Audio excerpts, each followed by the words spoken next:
Greetings, this is the Grumpy Old Slan, and today we are going to look at an old anthology entitled Mutants.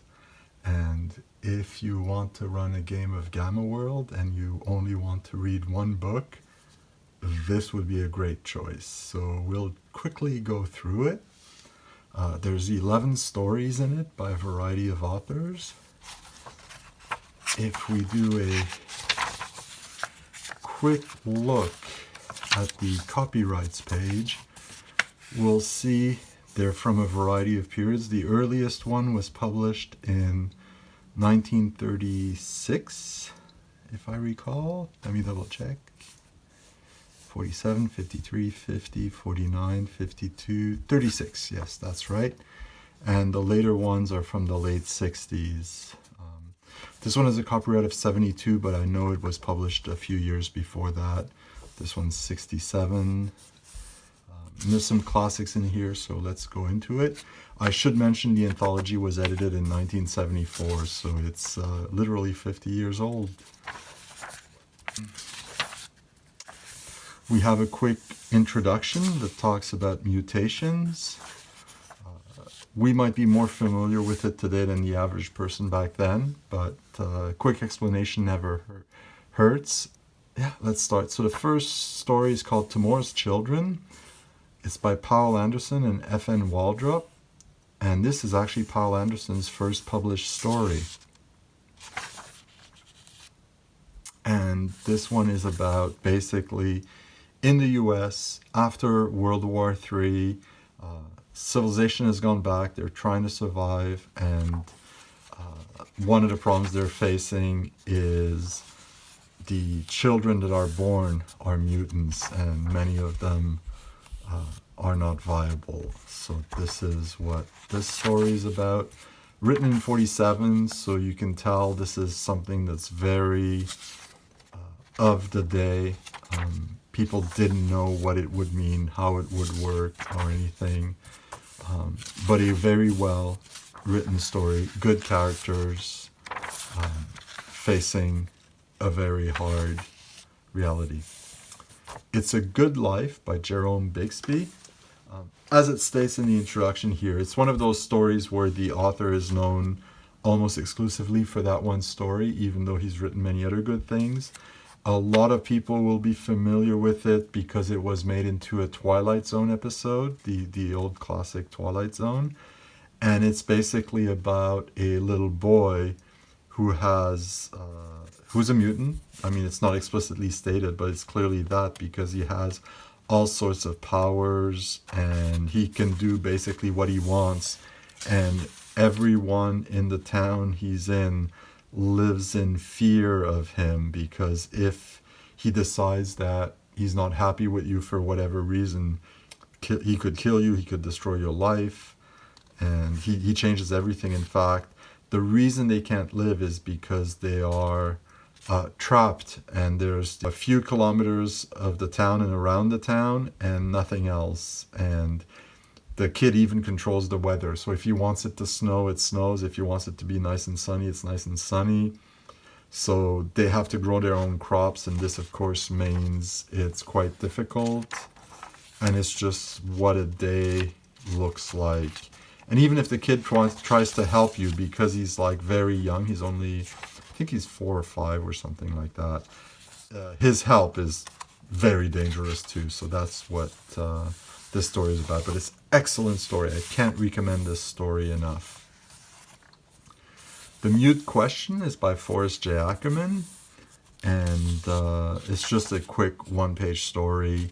It's one of those shaggy dog stories, but it describes mutants the way science fiction has been known to describe them, the very cliche thing with, like, you know, the mutant has 2 heads, and other mutants have multiple arms and whatnot. Let the Ants Try.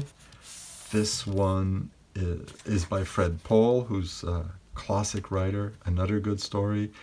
This one is about a man who decides to go back in time after after World War III, there's a bunch of mutations. This man decides to go back in time and give the ants a shot. He's got these ants that he finds have mutated, and they could maybe develop intelligence eventually. And what he does is he gets access to a time machine, goes back in the prehistoric days, will be, to put the ants there and give them a few million years to evolve. And then, of course, when he gets back to the present, he sees their evolved descendants. Things, of course, don't work out the way he thought they would. The Conqueror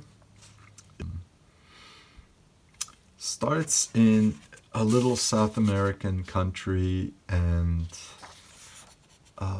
this child finds dahlias. He starts eating the roots of a dahlia plant, and it's explained in the story. I didn't notice it. Apparently dahlias have tubers, but you can't really eat them. They're not nutritious. But this one turns out to be not only nutritious, but very addictive.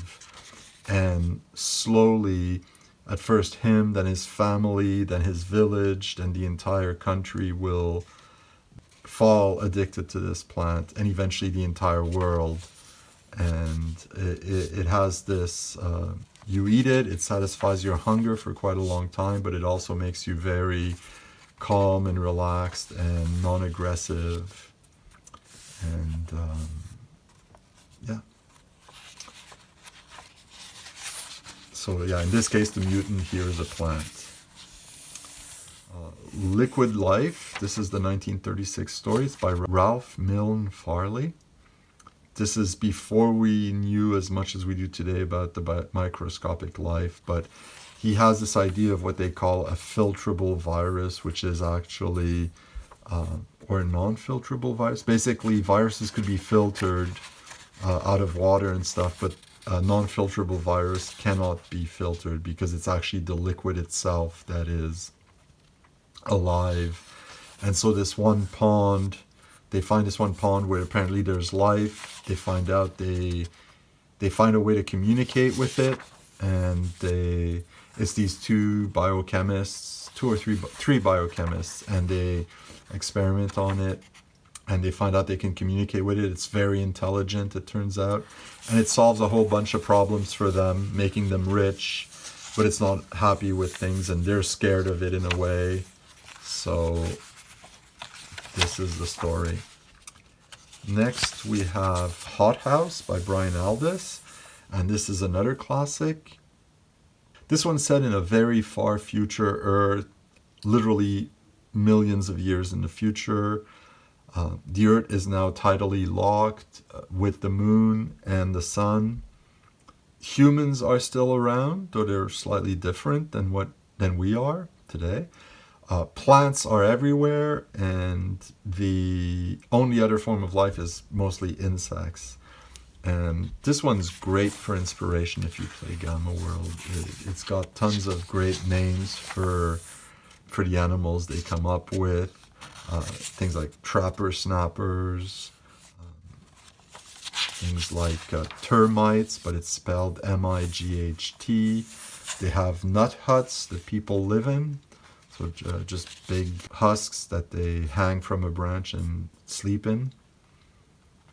So yeah, and the plants, in fact, the jungle that people live in, it's not just huge trees. It's one huge tree that covers half the world. Of course, the tree doesn't go into the ocean. Other forms of life live there.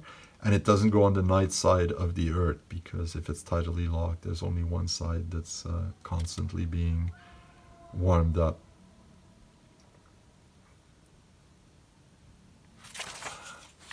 There's also what they call traversers, which seem to be maybe like spiders, because they do weave what they call webs, and these webs actually go from the Earth to the moon. Now they mention an oyster maw, a slash weed, a dripper lip. Lots of interesting names for your mutants in this one story, and it's a great story. This one's another classic of SF.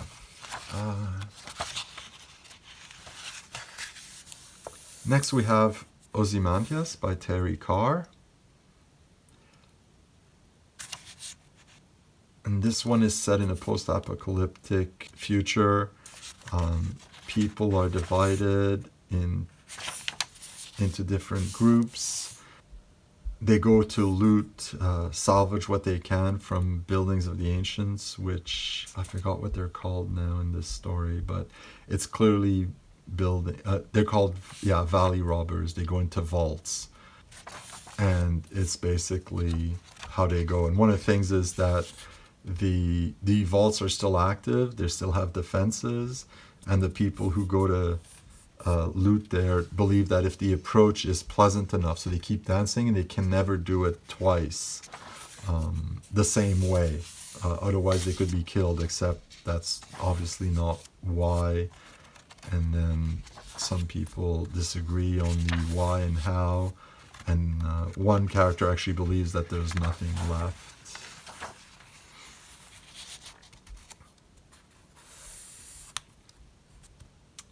Next we have The Man Who Never Forgot, and this one's about a man who, as the title says, cannot forget. He remembers every single thing. If you sat in the bus next to him 10 years ago, he will recognize you. And one of his problems is that he never knows if people will remember him or not. So he's either too friendly or not friendly enough because he assumes people won't recognize him. So he is trying to live a quiet life, but he can't really do that because of his ability to never forget.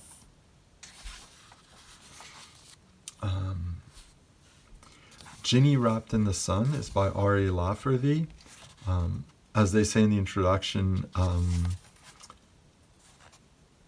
his theories of evolution are very much his own, and his playful account of the coming and going of the mutation that produced Homo sapiens will probably horrify those with scientific beliefs, those whose scientific beliefs tend towards the conservative. So yeah, it's very much a romp. It's more playful than anything else. I can't really describe it and do it justice in many ways, but it's... The Ginny at the title is the daughter of one of the two point of view characters, and it turns out she's a mutant. She's like the next step in evolution, or a return to an old state of evolution of Homo sapiens. It's a very strange story.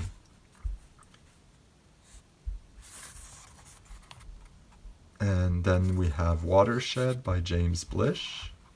This one is about how in a far future men have conquered the stars, except that they have also changed their form in order to adjust to the various planets that they've colonized.